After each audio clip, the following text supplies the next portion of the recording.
I'm J.C. Hallman. I grew up in Southern California. I've bounced around a good bit in my life, lived in New Jersey, Baltimore, Minnesota, Virginia, and I attended the Writers' Workshop in 1989 to 1991 and lived here a couple of times since then, and am in Iowa City currently to read here and in Cedar Rapids from my book about the correspondence of William and Henry James. I think my work in general, it's hard to find a consistent trajectory from book to book, so I hear that a lot, having written about chess and religion and now the James brothers, and I'm working on a book about Nicholson Baker, will probably be my next project. It's not always clear what the thread is. It's perfectly clear to me, but for other people it looks a little peculiar. And the James in particular is kind of part of that trajectory. I worked on a thesis in graduate school. This was my second time around in graduate school at Johns Hopkins on Henry James's The Turn of the Screw. Some years after that, I wrote a book about William James's ongoing influence on the American religious topography via his book, The Varieties of Religious Experience. And in the process of writing that book, came into possession of his collected correspondence, which included the 3 volumes of their collected letters, which sat in my house for a number of years before I had the opportunity to write the book that I'm here to pitch and sell, but it kind of feeds into that idea of the trajectory that I get asked about, because it goes back a long, long way with separate projects on each of the James brothers that then finally culminated in this one, which is about both.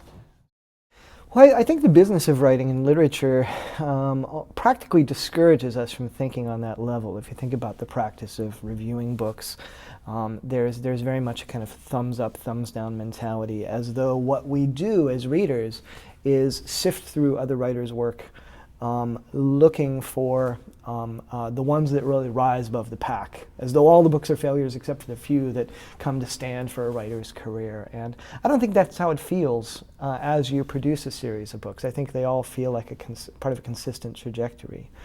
But I don't think we get encouraged to read in that way, and I think that's unfortunate. I think it's true too that the business of literature encourages people to pigeonhole themselves inside a particular subject. So Michael Pollan writes about food, Karen Armstrong writes about religion. You don't expect them to branch out and do other things. So writers who do have varied careers sometimes run afoul or run up against an expectation among readers that they'll simply be a one-subject career, and if you're not, it looks confusing. But my own imagination just it necessarily wanders and meanders, and I get drawn into a subject, explore it hopefully pretty exhaustively, and then want almost nothing to do with it. No, not particularly. I mean, I write in the same place. I have an office, and I actually have tinnitus in one ear, so I have to be sure to figure out how to mask that, and I have various strategies for that. And in recent years, I've been using a kind of white noise program that lets me create, I'll be able to combine different noises like thunder and beach and fire, and and you sort of create this kind of impossible set of stimuli, which then wind up becoming sort of hooked into my imagination. So when I start hearing that, I'm like Pavlov's dog. Suddenly I'm in writing mode, and I don't know why that is. And some of it is just because my partner is sitting in the next room, and I read out loud a lot as I work, and so she wants there to be some noise just to cover up my voice. And so it's not particularly quiet, but it is kind of sacred in its way. Yeah. Is there a situation or an environment that you can't work in? I don't think so. I mean, I think in terms of either reading or writing, I think because it's a mental space, and I think that I think I've cultivated an ability to block things out. Generally, being alone is good, though sometimes I've had very good experiences reading on airplanes, for example, when you're surrounded by people and there's noise, and the work itself can become the way in which you detach yourself from the situation you're in, and that can be good. Well, Henry and William James, often talked about this, and they wanted to propose again and again and again that any kind of prolonged work with words or language exacted a kind of toll. And what they wanted to do was simply get away from any kind of exposure to the use of language, talking or writing or whatever. And so William James in particular would do a lot of mountain climbing and as a way of recharging his batteries. For me, I find that driving really helps, that it takes me kind of into a different kind of trance state, and it will wind up triggering my imagination in a way that won't happen if I'm just sitting in one place. So road trips are a thing that I will do, but it's generally not the destination, but the actual driving and moving that winds up making that emotional progress. Certain kinds of words, just. I'm really interested in the word only lately, not because I always cut it, but because I've been thinking a lot about how flexible English is, and how in any given sentence where you're using the word only, it can almost fit in any slot between words and it'll still work as a sentence. But I use just a lot and yet, and as a teacher, it's kind of a separate theory, but I think we're actually very good if you're a teacher of writing and literature, that you are very good at pointing out in the work of others the mistakes that you yourself tend to make, and I think that my over-reliance on words like just and yet are what I call artificial segues, when you're trying to introduce a sense of logical progression when there isn't one yet. And you can throw those words in, and I often find myself cutting those later and needing to go back and make sure that the sentences build off of one another. So those little connecting words that give an illusion of sense, but really don't make any sense. Yeah. Well, I think as far as teachers go, I studied with Frank Conroy here at the workshop, and with Deborah Eisenberg, and I think those two in particular are still in the back of my mind pretty consistently as voices that I think about a lot.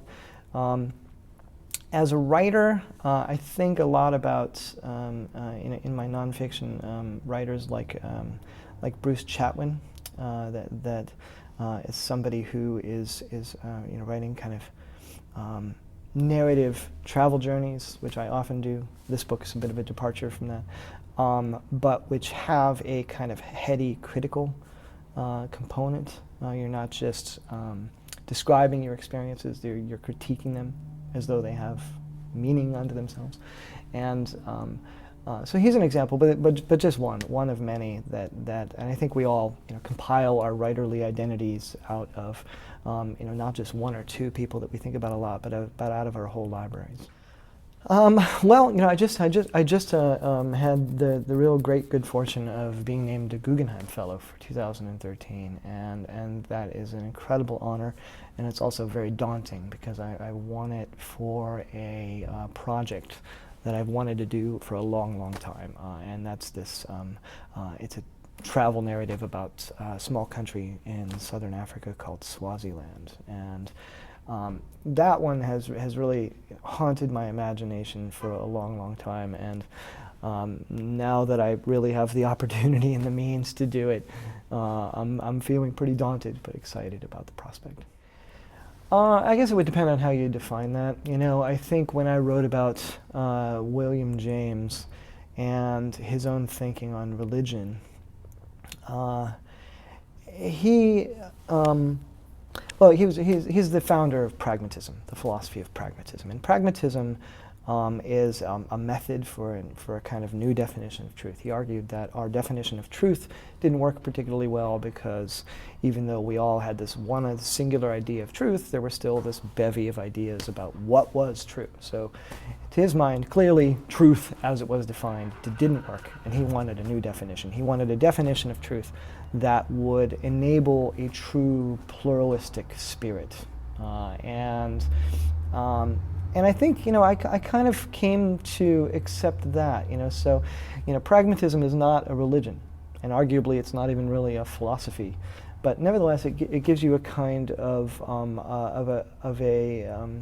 an equanimity, which was an important word for William James in terms of what a religion was supposed to provide. And so it was, if I went into writing about religion in William James out of some sense of a quandary, some sense of confusion about what religion was for in the world, I came out of it in the other end with having achieved some kind of equanimity that came about as a function of recognizing that Jamesianism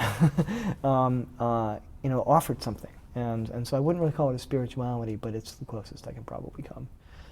I think that's a good question. I kind of like those really fundamental questions that really ask people to consider the basic purpose of literature and what is all this for, because I think it's something we don't really talk about nearly enough. And I would say that a writer is someone who has decided to dedicate themselves not only to a life of the mind, but who has, with a practically utopian verve, decided to dedicate themselves not just to thinking, but to expanding the possibilities of what thought can accomplish and sharing it with others in some way. It seems to me to be an incredible act of generosity to decide to become a writer, because you have so many incredibly brilliant people